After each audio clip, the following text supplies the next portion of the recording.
84 कोस की परिक्रमा कर रहे संतों में दिखाई देती है भारत की संस्कृति की झलक एवं अपनी मर्मज्ञता से बताते हैं भारत की संस्कृति को भक्ति के साथ।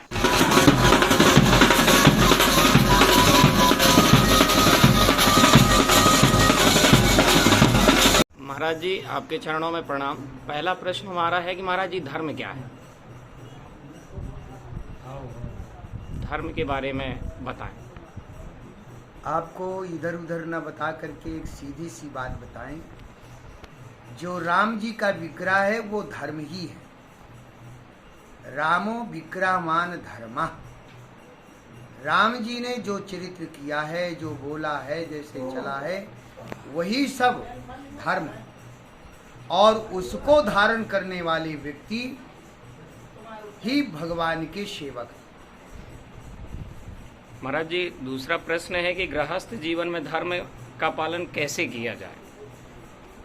गृहस्थ जीवन में धर्म का पालन, गृहस्थी अगर की गई है तो केवल धर्म को पालन करने के लिए ही किया गया है। अगर धर्म का पालन नहीं हो रहा है तो उसकी गृहस्थी किस बात का है? वो तो राक्षसी तन है। क्योंकि राजा लोग जो धर्म करते थे तो यज्ञ आदि अकेले कर नहीं पाते, तो इसलिए संतानों की जरूरत पड़ती थी, इसलिए उनको दोनों का संग्रह जरूरी है। इसलिए धर्म को सम्यक प्रकार से धारण करने के लिए आपको गृहस्थ में रहना ही पड़ेगा। और यदि एकांतिक रहना है तो भगवत धर्म को धारण करने के लिए आप स्वतंत्र। यदि जिसके जीवन में धर्म धारण करने की शक्ति नहीं है तो विवाह करने की योग्य नहीं है। महाराज, गृहस्थ जीवन में अपन कैसे क्या करें कि हमें अति शीघ्र ही परम सत्ता की प्राप्ति हो? देखो, ये सीढ़ी सीढ़ी चढ़ने वाले को सीढ़ी सीढ़ी ही चढ़ना पड़ेगा।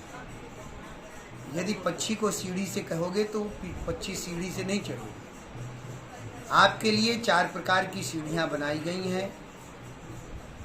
ब्रह्मचर्य, गृहस्थ, ये दूसरी सीढ़ी है।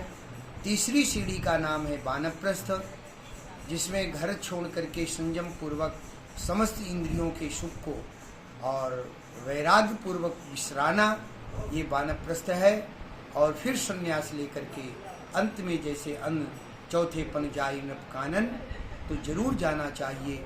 अगर ये विधि नहीं है तो फिर कायक बात के जो है ना सीढ़ी चढ़ो ना कुछ करो, तो क्या मतलब है? तो सीढ़ी सीढ़ी चढ़ना है तो आपको ये चारों धर्म को, चारों आश्रमों का निर्वाह करना जरूरी है।